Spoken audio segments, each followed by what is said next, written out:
जैसे स्वप्न बुद्धि का भी व्यर्थ है, उसमें बिना हुए ही भासता है, मिथ्या है, वैसे ही शोक मोह सुख दुख शरीर की उत्पत्ति और मृत्यु यह सब संसार का बखेड़ा माया अविद्या के कारण प्रतीत होने पर भी वास्तविक नहीं है। उद्धव, शरीरधारियों को मुक्ति का अनुभव कराने वाली आत्मविद्या और बंधन का अनुभव कराने वाली अविद्या, ये दोनों ही मेरी अनादि शक्तियां हैं। मेरी माया से ही इनकी रचना हुई है, इनका कोई वास्तविक अस्तित्व नहीं है। भाई, तुम तो स्वयं बड़े बुद्धिमान हो, विचार करो, जीव तो एक ही है, वह व्यवहार के लिए ही मेरे आयुष्य के रूप में कल्पित हुआ है, वस्तुतः मेरा स्वरूप ही है। आत्मज्ञान से संपन्न होने पर उसे मुक्त कहते हैं और आत्मा का ज्ञान न होने से बद्ध। यह अज्ञान अनादि होने से बंधन भी अनादि कहलाता है। इस प्रकार मुझे एक ही धर्मी में रहने पर भी जो शोक और आनंद रूप विरुद्ध धर्म वाले जान पड़ते हैं, उन बद्ध और मुक्त जीव का भेद मैं बतलाता हूँ। वह भेद दो प्रकार का है, एक तो नित्य मुक्त ईश्वर से जीव का भेद और दूसरा मुक्त बद्ध जीव का भेद।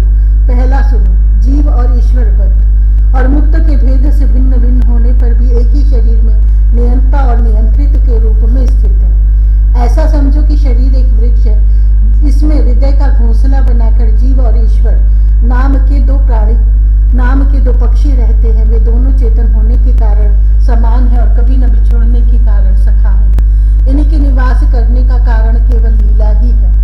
इतनी समानता होने पर भी जीव तो शरीर रूप वृक्ष के फल सुख दुख आदि को आदि भोगता है, परंतु ईश्वर उन्हें न भोग कर कर्म फल सुख दुख आदि से असंग और उनका साक्षी मात्र रहता है।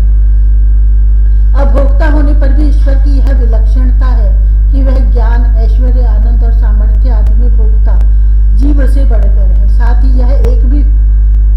ही एक यह भी विलक्षणता है कि अभोक्ता ईश्वर तो अपने वास्तविक स्वरूप और इसके अतिरिक्त जगत को भी जानता है, परंतु भोक्ता जीव न तो अपने वास्तविक स्वरूप को जानता है और न अपने से अतिरिक्त हो। इन दोनों में जीव तो अविद्या से युक्त होने के कारण नित्य बद्ध है और ईश्वर विद्या स्वरूप होने के कारण नित्य मुक्त है। प्यारे उद्धव, ज्ञान संपन्न पुरुष भी मुक्त ही है। जैसे स्वप्न टूट जाने पर जगा हुआ पुरुष स्वप्न के स्मर्यमाण शरीर से कोई संबंध नहीं रखता, वैसे ही ज्ञानी पुरुष सूक्ष्म और स्थूल शरीर में रहने पर भी उनसे किसी प्रकार का संबंध नहीं रखता। परंतु अज्ञानी पुरुष वास्तव में शरीर से कोई संबंध न रखने पर भी अज्ञान के कारण शरीर में ही स्थित रहता है। जैसे स्वप्न देखने वाला पुरुष स्वप्न देखते समय स्वाप्निक शरीर में बंध जाता है। व्यवहार आदि में इंद्रियां शब्द स्पर्श आदि विषयों को ग्रहण करती है, क्योंकि यह तो नियम ही है कि गुण ही गुण को ग्रहण करते हैं, आत्मा नहीं। इसलिए जिसने अपने निर्विकार आत्म स्वरूप को समझ लिया है, वह उन विषयों के ग्रहण त्याग में किसी प्रकार का अभिमान नहीं करता। यह शरीर प्रारब्ध के अधीन है। इससे शारीरिक और मानसिक जितने भी कर्म होते हैं, सब गुणों की प्रेरणा से ही होते हैं। अज्ञानी पुरुष झूठ मूठ अपने को उन ग्रहण त्याग आदि कर्मों का कर्ता मान बैठता है और इसी अभिमान के कारण वह बंध जाता है। प्यारे उद्धव, पूर्वोक्त पद्धति से विचार करके विवेकी पुरुष समस्त विषयों से विरक्त रहता है और सोने बैठने घूमने फिरने नहाने देखने छूने सूंघने खाने और सुनने आदि क्रियाओं में अपने को कर्ता नहीं मानता, बल्कि गुणों को ही कर्ता मानता है। गुण ही सभी कर्मों के कर्ता भोगता है। ऐसा जानकर विद्वान पुरुष कर्म वासना और फलों से नहीं बंधते। वे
उपदेशों के अनुसार उनके द्वारा बताए हुए मेरे परम पद को, वास्तविक स्वरूप को सहज ही में प्राप्त हो जाता है। उद्धव जी ने पूछा, भगवान बड़े बड़े संत आपकी कीर्ति का गान करते हैं, आप कृपया करके बतलाइए कि आपके विचार से संत पुरुष का क्या लक्षण है, आपके प्रति कैसी भक्ति करनी चाहिए जिसका संत लोग आदर करते हैं। भगवान आप ही ब्रह्मा आदि श्रेष्ठ देवता, सत्य आदि लोक और चराचर जगत के स्वामी हैं। मैं आपका विनीत, प्रेमी और शरणागत भक्त हूँ। आप मुझे भक्ति और भक्त का रहस्य बतलाइए। भगवान मैं जानता हूँ कि आप प्रकृति से परे पुरुषोत्तम एवं चिदाकाश स्वरूप ब्रह्म है, आपसे भिन्न कुछ भी नहीं है। फिर भी आपने लीला के लिए स्वेच्छा से ही यह अलग शरीर धारण करके अवतार लिया है, इसलिए वास्तव में आप ही भक्ति और भक्त का रहस्य बतला सकते हैं। भगवान श्री कृष्ण ने कहा, प्यारे उद्धव, मेरा भक्त कृपा की मूर्ति होता है। वह किसी भी प्राणी सिवाय वैर भाव नहीं रखता और घोर से घोर दुख भी प्रसन्नता पूर्वक सहता है। उसके जीवन का सार है सत्य और उसके मन में किसी प्रकार की पाप वासना कभी नहीं आती। वह समदर्शी और सबका भला करने वाला होता है। उसकी बुद्धि कामनाओं से कलुषित नहीं होती। वह संयमी, मधुर स्वभाव और पवित्र होता है। संग्रह परिग्रह से सर्वथा दूर रहता है। किसी भी वस्तु के लिए वह कोई चेष्टा नहीं करता। परिमित भोजन करता है और शांत रहता है। उसकी बुद्धि स्थिर होती है।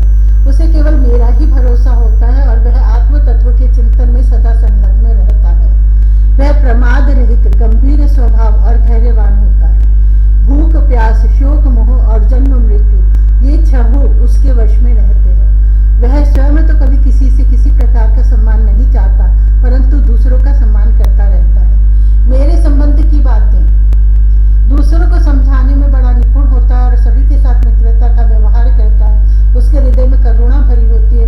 मेरे तत्व का उसे यथार्थ ज्ञान होता है। प्रिय उद्धव, मैंने वेदों और शास्त्रों के रूप में मनुष्यों के धर्म का उपदेश किया है। उनके पालन से अंतःकरण शुद्धि आदि गुण और उल्लंघन से नरक आदि दुख प्राप्त होते हैं। परंतु मेरा जो भक्त उन्हें भी अपने ध्यान आदि में विक्षेप समझकर त्याग देता है और केवल मेरे ही भजन में लगा रहता है, वह परम सत्य है, परम संत है।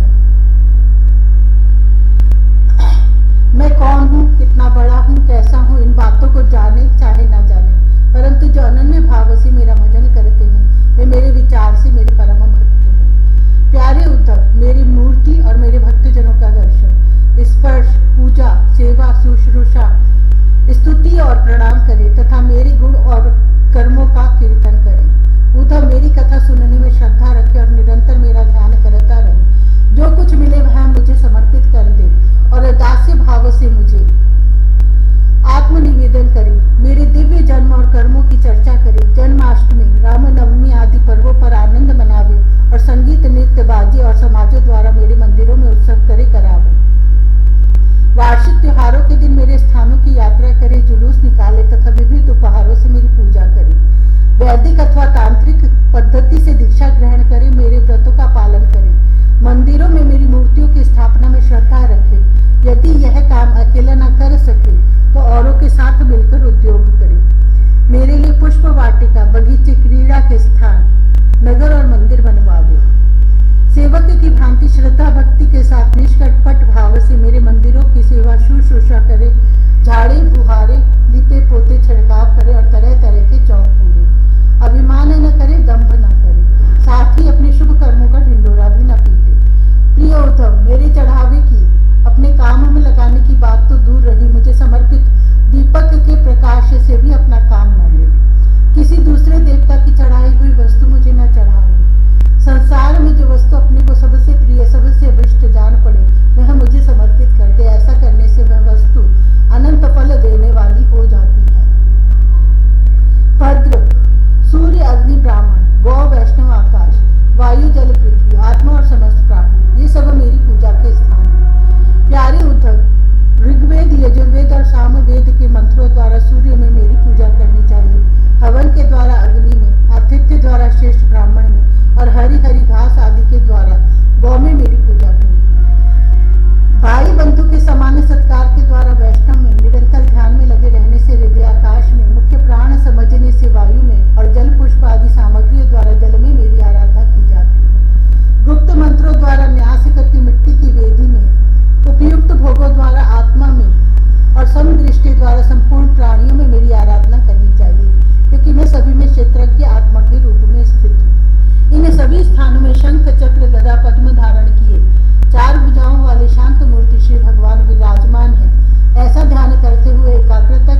संत पुरुषों की सेवा करने से मेरे स्वरूप का ज्ञान भी हो जाता है। प्यारे उद्धव, मेरा ऐसा निश्चय है कि सत्संग और भक्ति योग इन दो साधनों का एक साथ ही अनुष्ठान करते रहें